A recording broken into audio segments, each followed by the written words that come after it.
Last week, the United Nations High Commission on Human Rights proposed the establishment of an inquiry into the murder and grotesque dismemberment of Jamal Khashoggi in Saudi Arabia.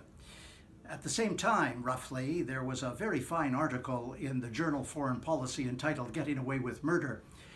I think it's important to note that there will be no inquiry by the Human Rights Commission because the Human Rights Council, which governs the work of the Commission, is populated by many governments that have complete contempt for human rights and would not dare to cross Saudi Arabia.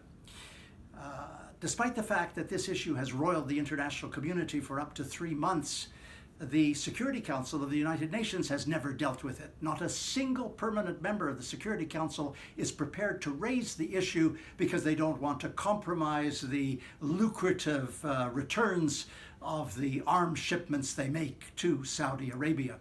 So there will be no inquiry there either. The one place which should have been pursued, and hasn't been almost inexplicably, is that of the Secretary-General of the United Nations, António Guterres, who has a right under Article 99 of the United Nations Charter to bring to the attention of the Security Council any matter which threatens international peace and security. Indeed, using what is called preventive diplomacy, there are precedents, he can initiate an investigation himself. He has refused to do so when asked. He hides behind, he dodges behind arguments which are frankly implausible.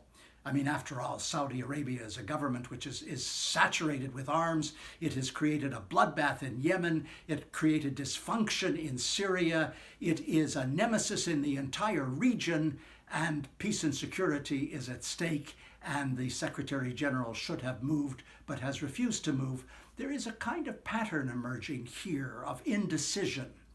For example, on the climate change conferences in France and in Poland, the Secretary General has waxed eloquent, but knowing full well that they will not achieve their targets and that one day it will redound to the discredit of the United Nations, but he refuses to take a definitive and decisive stand.